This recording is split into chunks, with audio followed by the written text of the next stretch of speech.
Today I'm going to give you the top 5 things that are essential for you to do prior to starting your fitness journey. Plus, one bonus tip that transformed the way I look at my health and wellness. Hey, I'm Lake and I have nearly 20 years of experience working with personal training, strength and conditioning, and health coaching. And along the way, I've done a lot of things right and I've done a lot of things wrong. So today I'm here to share that experience with you.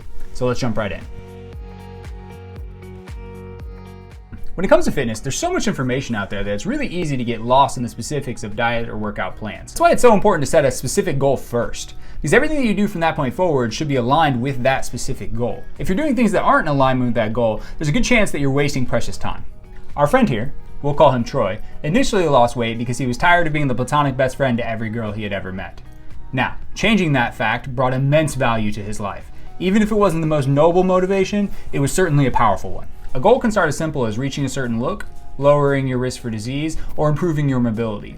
But what's important is that you look a little bit deeper and ask yourself, why are you hoping for these outcomes? What's the motivation underneath? Truly knowing and understanding your why will manifest a fire within you. That passion will continue to fuel your journey in the times ahead. And that fuel will be what gets you through when things get tough. When you isolate what's truly moving you, make sure you write it down, document it, put a sticky note on your mirror. Do whatever you can to remind yourself of what's driving you.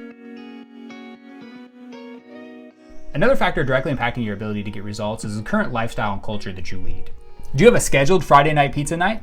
Does Sally from HR bring in donuts every Monday morning? Does your boss expect you to work long hours and be stressed all the time? All these define your current culture, which plays a vital role in determining the actions and the choices that you make on a day-to-day basis. Many of these repeating and predictable choices can make it very difficult to reach your health and nutrition goals. The good news is that most obstacles are predictable and with good planning can be overcome. Making a list of potential obstacles and then thinking about how you may be able to overcome them can help you from getting derailed early in your fitness journey. Nutrition plays a huge role in health and fitness. It's probably the single most important thing when it comes to both building muscle and losing weight. And for most people, nutrition will probably account for around 50 to 60% of the results. One of the most common mistakes that people make when they start trying to lose weight is vastly underestimating or overestimating the amount of calories that they're consuming. Nutrition and macro tracking applications are not perfect science. However, they can give great insight into the particular problem areas for each specific person. When he first started tracking, Troy learned that there were over 150 calories in just 2 double stuffed Oreos and over 1,200 calories in his normal McDonald's order. When you consider the average recommendation for adults is 2,000 calories a day, you can see how that one meal accounted for over 50% of his daily intake. And that definitely wasn't even the only thing he was eating that day. And this wasn't just eye-opening for Troy. In health coaching, we regularly ask patients to try to predict the amount of calories that they bring in the previous day, and also the distribution of those calories between the 3 main macronutrients: proteins, carbohydrates, and fats. We then do a 24-hour recall where we actually calculate up the total amount of calories and macronutrients that they eat, and it's not abnormal for people to be off by 500 to 1,000 kilocalories. This difference between perceived intake and actual intake is roughly the difference between gaining and losing up to a pound or 2 a week, which is sure to increase frustration when things aren't going the way we think they should. Secondly, most beginners struggle to identify what foods are made out of what macronutrients, which makes choosing the right foods incredibly intimidating. Ultimately, we need to know where we are before we can determine where we're going. So it's super important to create a nutritional baseline. At first, you can do this by simply writing down everything you eat in a day. And then later, you can go back and determine how much you are actually eating by using a phone app like MyFitnessPal or MacroFactor. If you're looking for more information about how to set up a basic nutrition plan or to track your calories or your macros, I'll be having videos coming out shortly. Please check the description down below for more information. When paired with nutrition, structured exercise is incredibly powerful. On average, it should account for around 30 to 40% of your results. There are a wealth of different amazing protocols out there. However, even the most perfect routine will be useless if you won't actually do it. Troy wasn't born with a love for exercise. His preferred hobby at the time was playing video games and drinking Mountain Dew. But he had a little experience with weights in his gym class, and he and his friends played football every Saturday morning consistently. So in addition to lifting weights, Troy included workouts that were designed around helping him get better at football. He combined his why, which was to look good and attract girls, with his love for football to create a routine that he really enjoyed and was excited to do every day. Having that extra element, that extra passion, helps make it way easier to get up on the days that you really don't feel like it. You're far more likely to complete an exercise plan that you actually enjoy.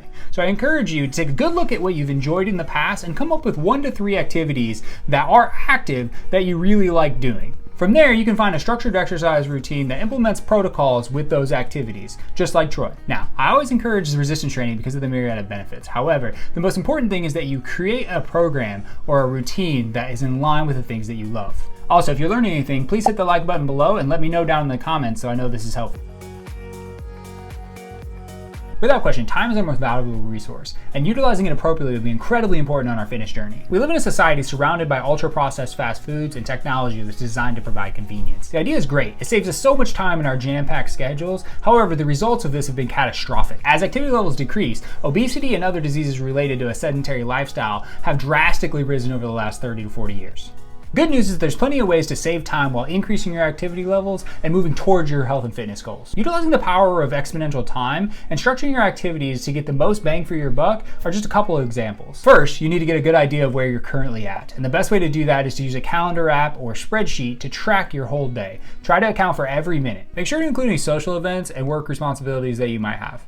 Having a set schedule in advance allows you to take a look at where you're prioritizing your time and then where you may need to make adjustments to meet your goals in the future. So let's recap. Before beginning your fitness journey, it's a good idea that we take a look at your current mindset and culture, establish a baseline for your current eating and activity, and write out a clear schedule for your current commitments. For all of you that have stuck around, I have one more bonus tip for you. More than any other factor, your habits dictate the results you receive. Most habits can be trained and grown over time. However, let's take a look at how some of our innate survival mechanisms impact our daily choices. For example, throughout his fitness journey, our buddy Troy learned that his body craved high-density calorie foods and to move as little as possible, which is actually a survival mechanism that's innate within all of us, that's designed to protect against starvation when food is scarce. This is why 99% of people would rather use a television remote than get up to push a button on the TV. It's also why people prefer riding lawnmowers over push mowers. If you look around, this concept repeats itself again and again.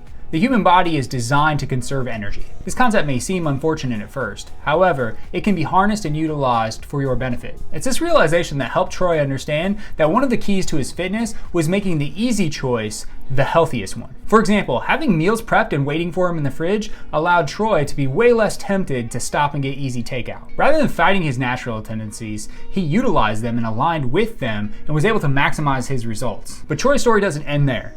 In fact, this was just the beginning. If you're still here at this point and you've learned something, please hit the like button. And if you're interested in learning more about any of these topics, please hit the subscribe button so you know as soon as each of these videos goes live. Thanks for watching, and please let me know in the comments down below which topics you want me to cover next.